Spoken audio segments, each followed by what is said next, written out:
Қайырлы күн достар, бүгін сіздермен холодестің рецебін көрсеткім келеді. Арнама қош келдіңіздер.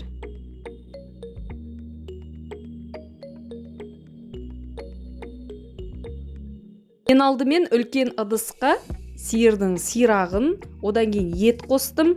Бас жағындағы еттерден де қосаңыздар болады, сиырдың басының.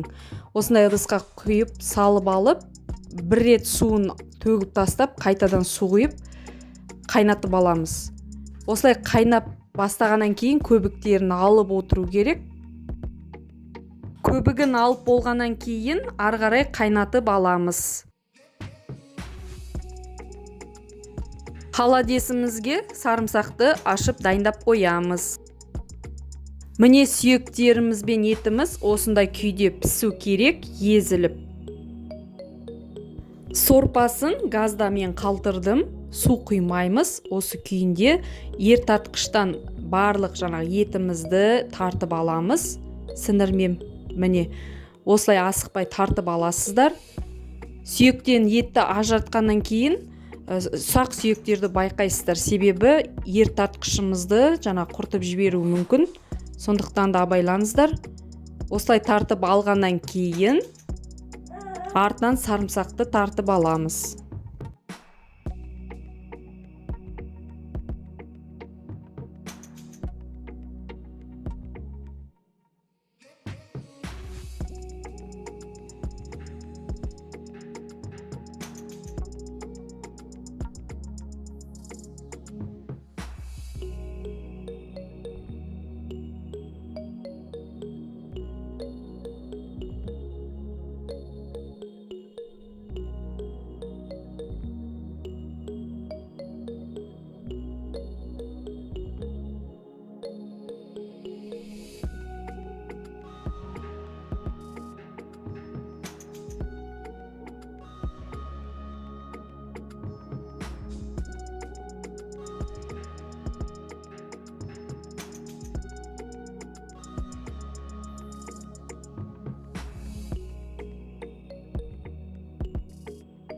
Енді осы тартылып болған етімізді, сіңірімізді сарымсақтың үстіне сүзіп алған сорпамызды, ыстықтай сорпамызды құямыз.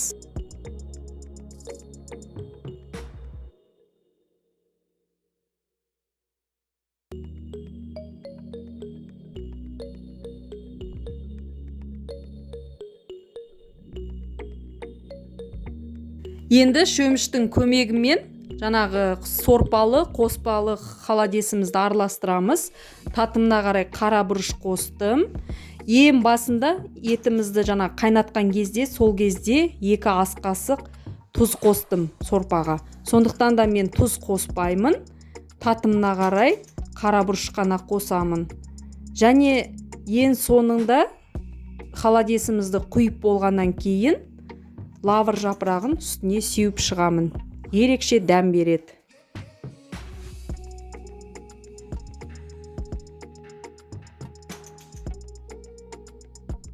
Осылай холодесімізді порционный ыдыстарымызға құйып шығамыз. Одан кейін салқын жерге тоңазытқышқа барлығын қойып шыққаннан кейін әбден өзі суып, әбден не болу керек? Біркелкі болу керек. Холодестің формасына келіп, менде мұнда желатин ештеңке қосқан жоқпын. Сондықтан да табиғи өзі холодестің өзі болып шығады.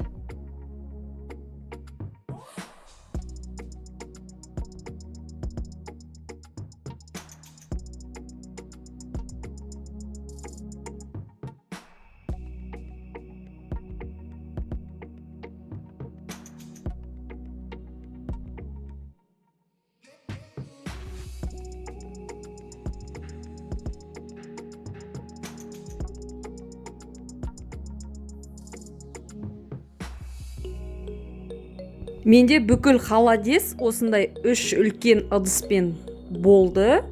Осылай. Енді осыны салқын жерге қоямын. Менің рецебім бойынша жасап көріңіздер. Міндетті түрде сіздерге ұнайды. Барлықтарыңызға астарыңыз дәмді болсын.